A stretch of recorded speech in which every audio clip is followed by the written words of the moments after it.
सुवन के हरि जेवर सुत महाबली रणधीर बंदो सुत रानी बाछला विपत निवारण वीर। जय जय चौहान वंश गोगा वीर अनूप अनंग पाल को जीत कर आप बने सुरभूप। श्री गोगा देवाय नमः। लोक देवता गोगा जी की पूजा श्रावणी पूर्णिमा से भादो नवमी तक चलती है, अर्थात 9 दिन तक चलती है। कथा से पूर्व बता देती हूँ कि जो रक्षाबंधन पर्व पर हमने रक्षा सूत्र अथवा राखी अपने भाइयों को बांधी है, उस राखी का हम क्या करते हैं और उस राखी को कहाँ चढ़ाना चाहिए, इस कथा के माध्यम से आप जानिए। तो आरंभ करते हैं कि लोक देवता गोगा जी की पूजा श्रावणी पूर्णिमा से भादो नवमी तक चलती है।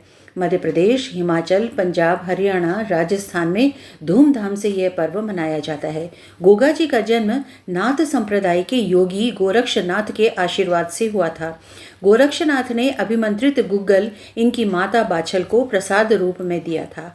फलस्वरूप महारानी बाछल को पुत्र प्राप्ति हुई। नवमी के दिन मिट्टी से घोड़े पर बैठे गोगा जी की मूर्ति बनाई जाती है। भीगी हुई चने की दाल इनके घोड़े के पास भोग के रूप में रखी जाती है। इनका घोड़ा नीले रंग का माना गया है तथा खीर और मालपुआ और चूरमे का भोग गोगा देव को चढ़ाया जाता है। रोली मौली से पूजा करके और रक्षाबंधन को जो राखी हमने बांधी है अपने भाइयों के, वो राखी इनके बांधी जाएगी और ये उस व्यक्ति की हर तरह से रक्षा करते हैं, ऐसा माना जाता है। खेजड़ी नामक वृक्ष गोगा जी का पेड़ कहा जाता है। उस वृक्ष की पूजा की जाती है जो भक्तों के खेतों की रक्षा करते हैं।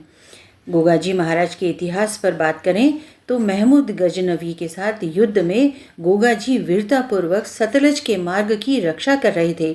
इसी युद्ध में अपने बेटों के साथ शहीद हो गए। युद्ध करते समय गोगा जी का मस्तक राजस्थान के चुरू में गिरा, इसीलिए इस स्थान को शीशमेड़ी तथा धड़ राजस्थान के ही हनुमानगढ़ जिले में गिरा था, इसीलिए इस स्थान को गोगा मेड़ी कहा जाता है, जहाँ प्रतिवर्ष मेला लगता है। गोगा जी नागों के देवता माने गए हैं। गोगा मेड़ी स्थान की मिट्टी को घर में रखने से सर्प भय नहीं सताता है। लोक धारणा है कि सर्पदंश के व्यक्ति को यहाँ लाया जाए तो वह व्यक्ति सर्प विष मुक्त हो जाता है। गोरख टीला स्थित गुरु गोरखनाथ की धुनी पर शीश नवाकर भक्तजन मनौतियाँ मांगते हैं। इतिहासकारों ने उनके जीवन को शौर्य, धर्म, पराक्रम व उच्च जीवन आदर्शों का प्रतीक माना है।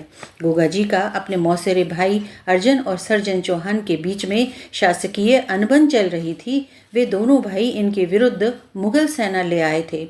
इन आक्रमणकारियों ने राज्य की गायों को घेर लिया।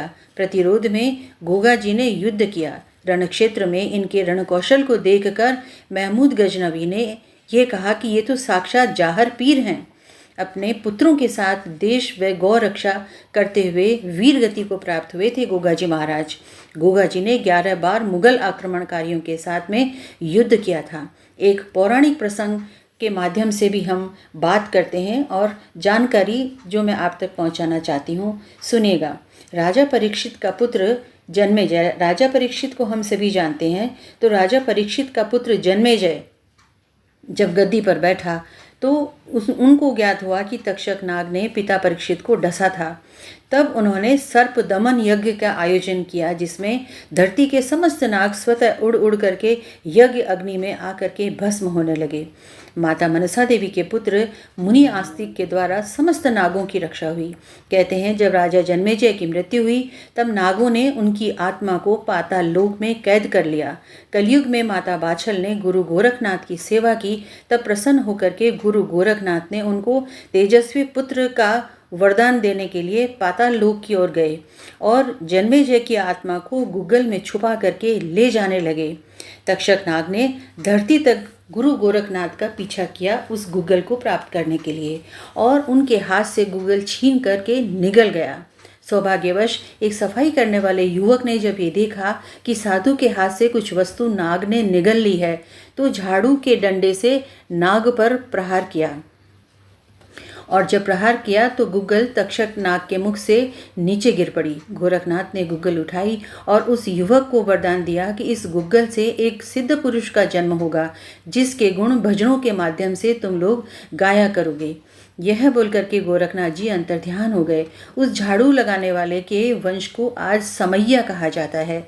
यही समुदाय गोगा जी के जागरण में, जब रात्रि जागरण होता है उनके स्थान पर, अथवा कहीं गांव में भी होते हैं रात्रि जागरण गोगा जी के नाम से, तो जब रात्रि जागरण होते हैं तो वहाँ पर इनकी वीरता के किस्से अपनी भाषा में गा करके और डफली बजा करके और सुनाया करते हैं। तक्षक नाग भी निराश होकर पाताल में लौट गया। इस प्रकार राजा जन्मेजय ही गोगा जी के नाम से विख्यात हुए। एक अति सुंदर चर्चा मैं आपके सामने लेकर के आई हूँ। कथा प्रसंग अगर आपको पसंद आया है अवश्य ही अपने स्नेहीजनों के साथ शेयर कीजिए। बहुत ही सुंदर कथा प्रसंग है, तो उम्मीद करती हूँ आपको पसंद आई होगी।